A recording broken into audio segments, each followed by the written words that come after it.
dari penyakit sampar yang busuk. Dengan kepaknya ia akan menudungi engkau. Di bawah sayapnya engkau akan berlindung. Kesetiaannya ialah perisai dan pagar tembok. Engkau tak usah takut terhadap kedahsyatan malam, terhadap panah yang terbang di waktu siang, terhadap penyakit sampar yang berjalan di dalam gelap, terhadap penyakit menular yang mengamuk di waktu petang. Walau 1.000 orang rebah di sisimu dan 10.000 di sebelah kananmu, tetapi itu tidak akan menimpamu. Engkau hanya menontonnya dengan matamu sendiri dan melihat pembalasan terhadap orang-orang fasik. Sebab Tuhan ialah tempat perlindunganmu, yang maha tinggi telah kau buat tempat perteduhanmu. Malapetaka tidak akan menimpa kamu, dan tulah tidak akan mendekat kepada kemahmu. Sebab malaikat-malaikatnya akan diperintahkannya kepadamu untuk menjaga engkau di segala jalanmu. Mereka akan menatang engkau di atas tangannya, supaya kakimu jangan terantuk kepada batu. Singa dan ular tedung akan kau langkahi. Engkau akan menginjak anak singa dan ular naga. Sungguh hatinya melekat kepadaku, maka aku akan meluputkannya. Aku akan membentenginya sebab ia mengenal namaku. Bila ia berseru kepadaku, aku akan menjawab. Aku akan menyertai dia dalam kesesakan.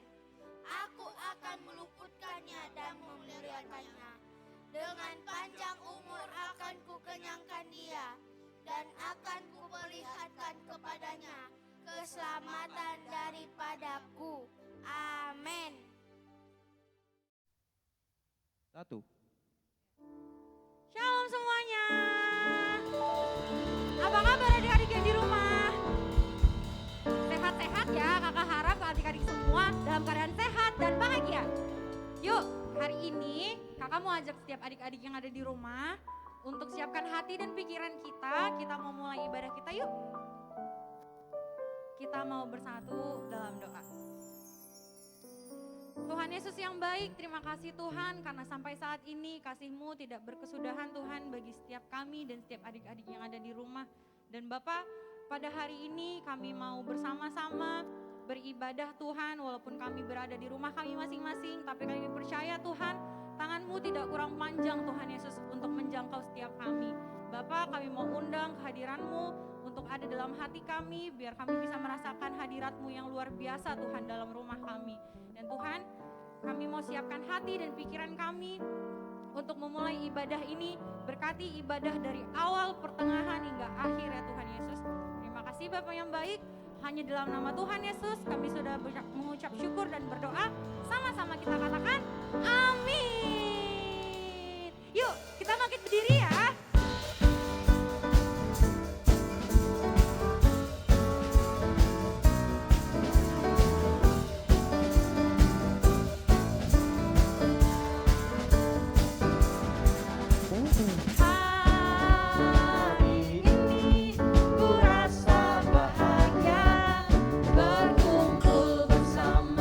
Saudara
siapkan pikiran kita.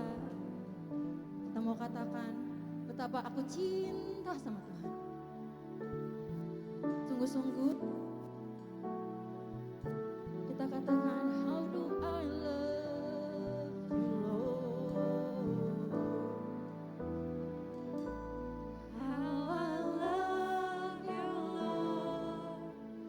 I love you, Lord, with all of my heart. I love you, Lord. How I love you, Lord.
Teman-teman Belo, perkenalkan saya Indra Dani Saputra, saya dari Belo Kids GBI Raden Saleh.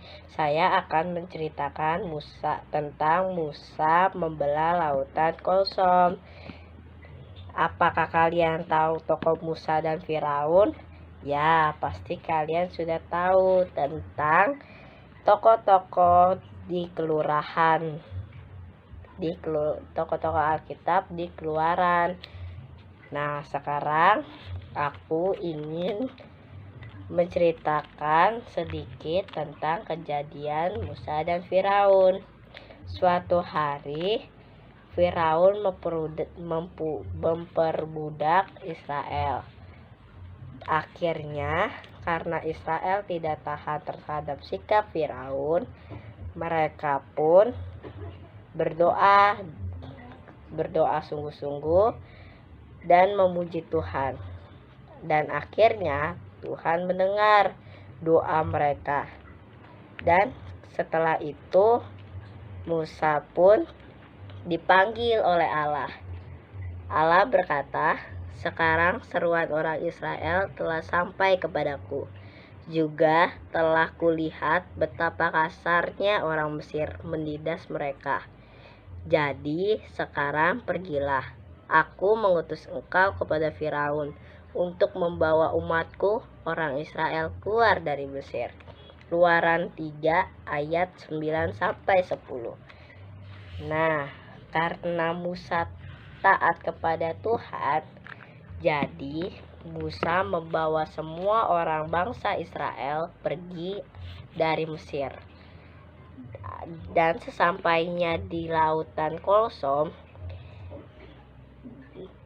dan anak buah Firaun datang. Dan karena orang Israel panik dan Musa berkata, tetapi berkatalah Musa kepada bangsa itu, "Janganlah takut, berdirilah tetap dan lihatlah keselamatan dari Tuhan yang akan diberikannya hari ini kepadamu. Sebab orang Mesir yang kamu lihat hari ini tidak akan kamu lihat lagi untuk selama-lamanya." Nah, ketika itu Musa mengangkat tongkatnya dan membelah lautan Kolsom. Dan bangsa Israel pun menyeberangi sungai Kolsom. Dan akhirnya mereka selamat dari Firaun. Nah, sekarang kalian sudah tahu mana yang baik, mana yang jahat, mana yang bisa ditiru, mana yang tidak bisa ditiru. Nah, kita tidak boleh sombong atau keras kepala seperti Firaun. Tetapi kita harus mengambil sisi baiknya, yaitu kita harus membantu sesama manusia dan lemah lembut dan juga taat kepada Tuhan seperti Musa. Nah, karena itu ayolah kita berdoa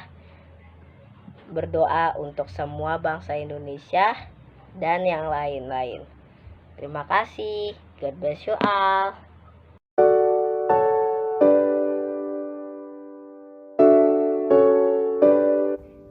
Shalom adik-adik semuanya.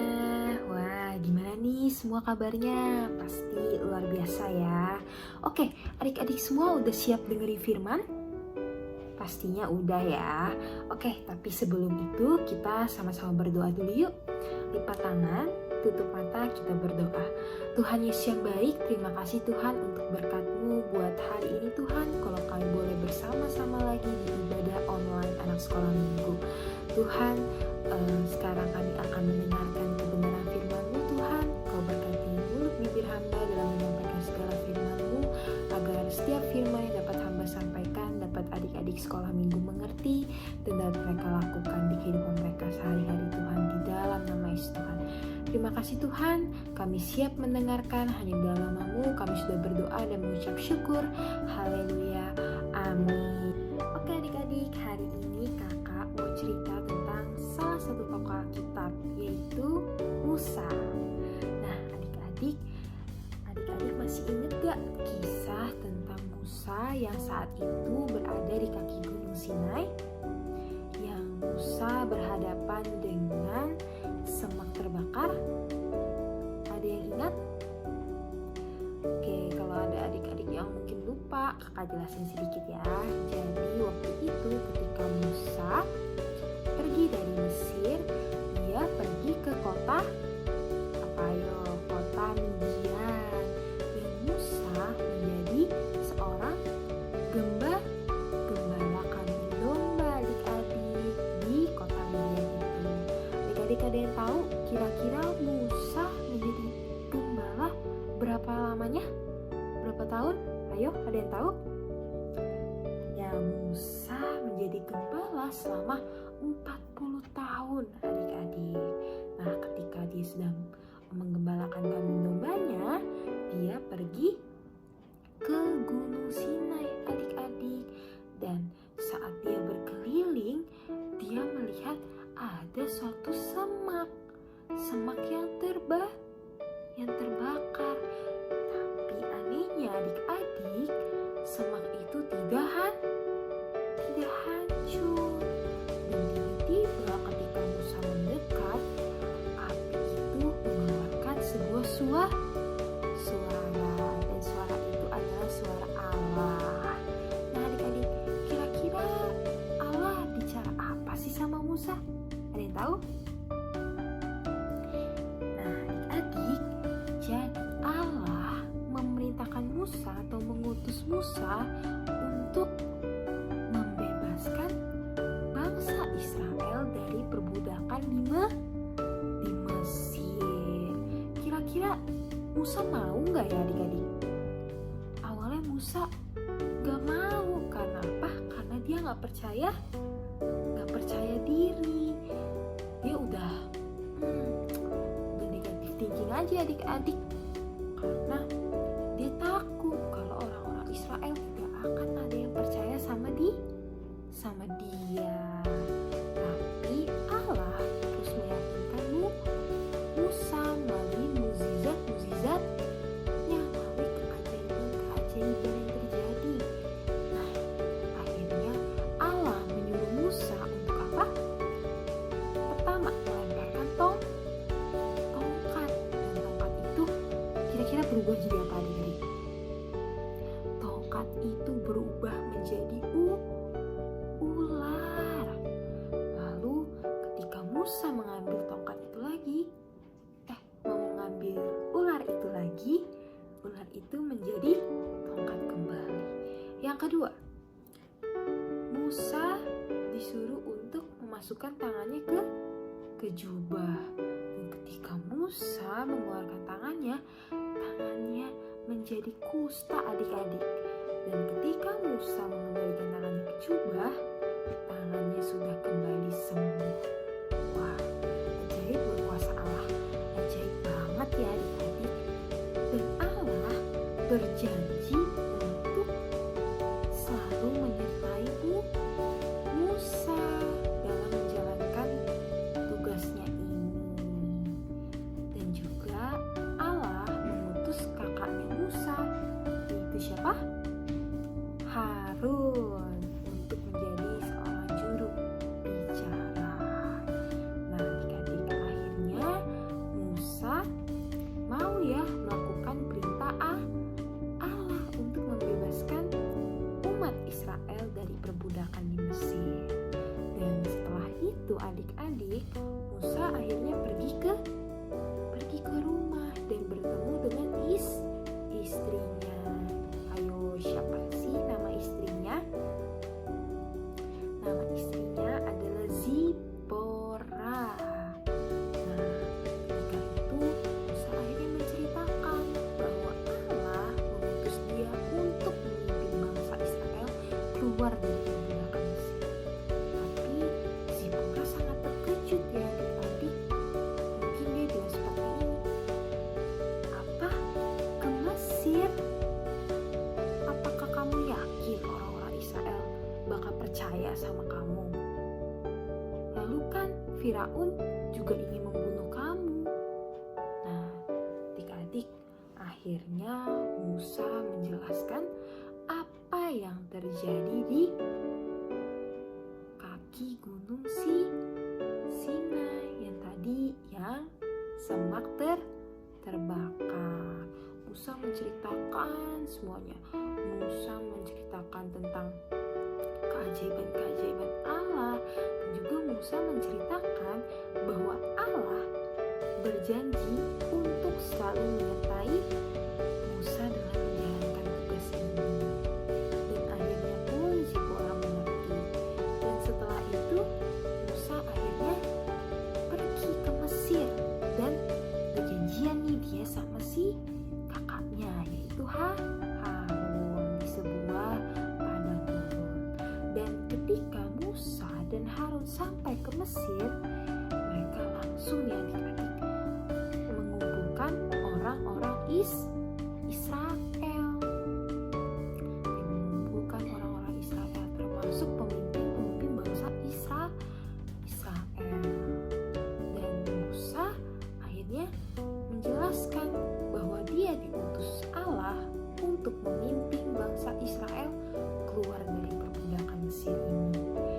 Tapi menurut adik-adik, kira-kira orang-orang Israel ini percaya gak sih sama perkataan Musa? Ternyata orang-orang Israel itu gak percaya sama apa yang Musa katakan. Dan akhirnya Musa mengambil cara untuk meyakinkan bangsa Israel dengan, adik-adik kalau yang masih tadi ingat, apa yang bisa dilakukan dengan tongkat Musa. Akhirnya dengan kuasa Allah, Musa melakukan keajaiban dengan tongkatnya, seperti yang terjadi di bawah kaki gunung Sinai. Nah adik-adik, ketika itu Musa menjatuhkan tongkatnya, dan tongkatnya menjadi ular adik-adik. Lalu mengambil ular itu dan kembali menjadi tongkat. Lalu yang kedua, masih ingat?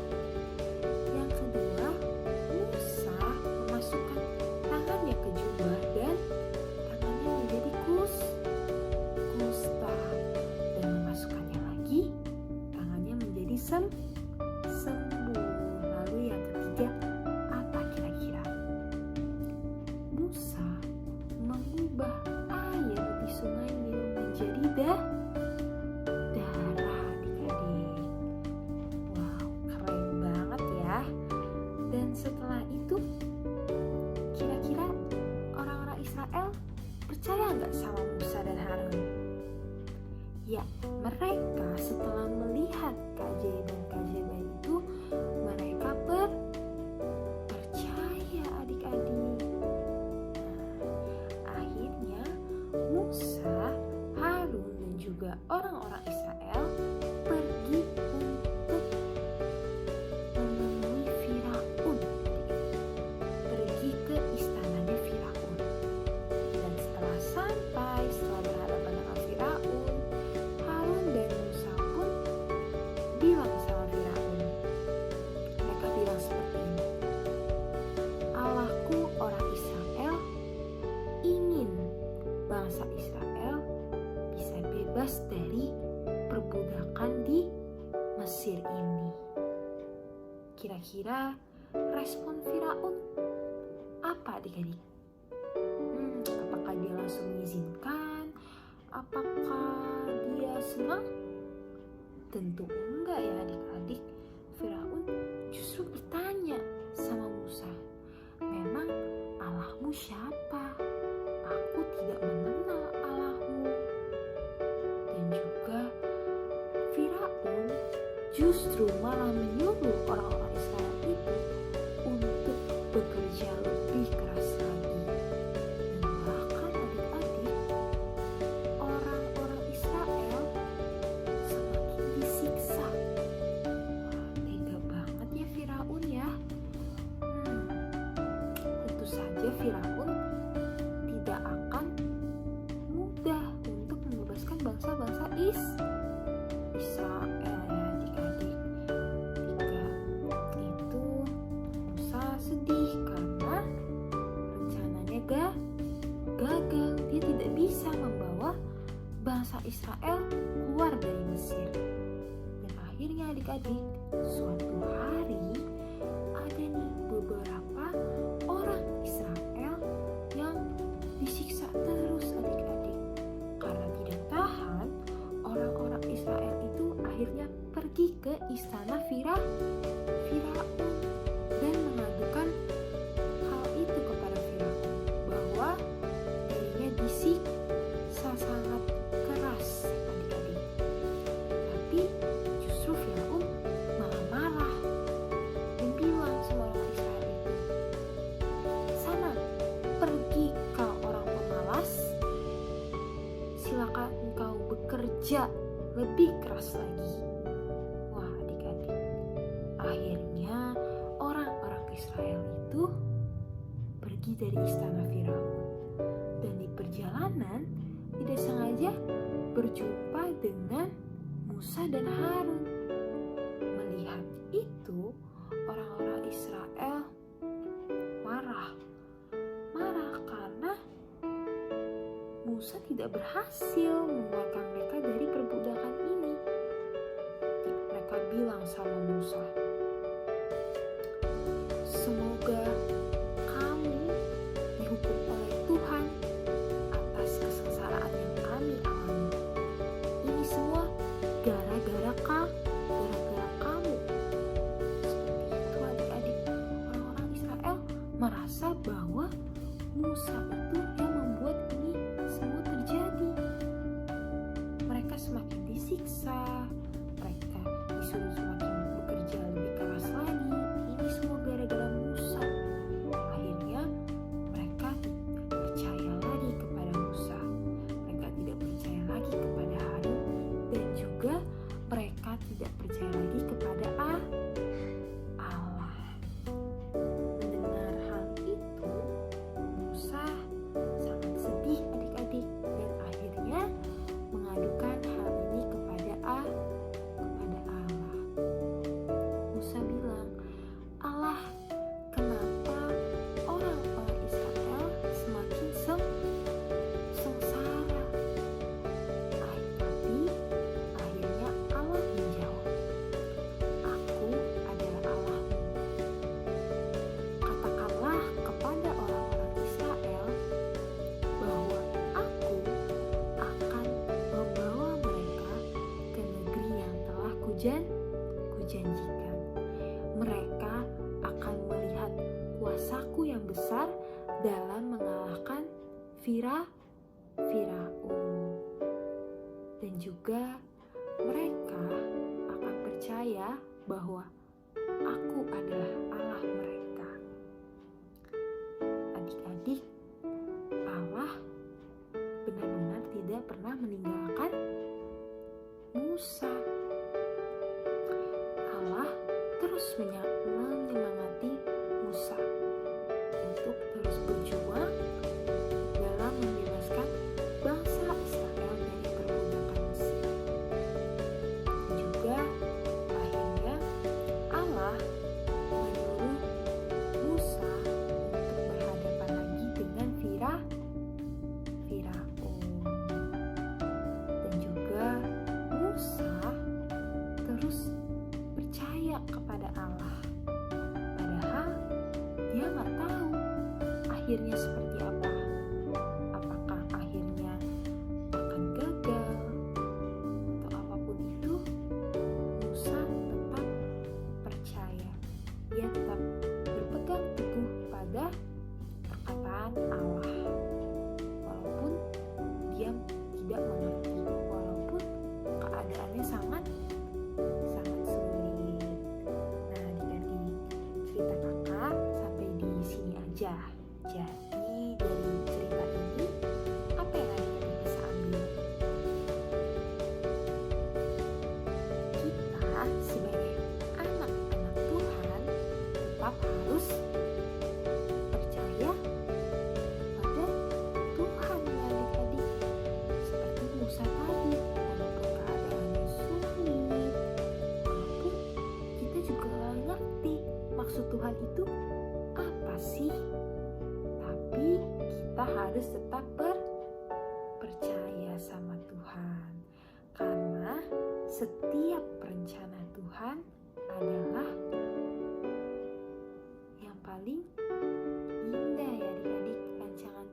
itu adalah yang paling terbaik.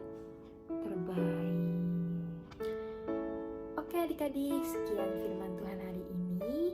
Jangan lupa kakak mau ingetin untuk adik-adik selalu berdoa dan jangan lupa baca Alkitabnya ya.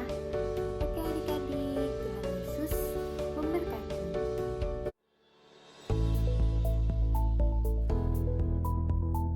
Shalom adik-adik. Kreativitas kita kali ini, kita akan membuat permainan dari alat dan bahan yang sederhana yang bisa kita dapat dari rumah. Apa sih permainannya? Yaitu seek and find the sea animals. Yuk, kita coba membuatnya bersama-sama. Alat dan bahan yang kita butuhkan adalah mangkuk atau piring gelas, sedikit shampoo, krayon, spidol atau pensil warna, cat air warna biru, dan buku gambar. Pertama, kalian boleh bebas berkreasi menggambar tema laut ya adik-adik, mulai dari ikan, ikan laut, piting, bunga laut, atau bebas deh, semenarik mungkin dan sebagus mungkin kreasi adik-adik. Seperti ini contohnya. Setelah itu kalian tuang sedikit air dan sedikit cat air warna biru. Setelah kita tuang, kita campur rata seperti ini ya adik-adik. Jangan lupa sedikit shampoo agar dia ada busa dan gelembung sedikit saja ya adik-adik. Setelah itu kita tuang, kita taruh gelasnya di air yang biru yang sudah kita siapkan tadi.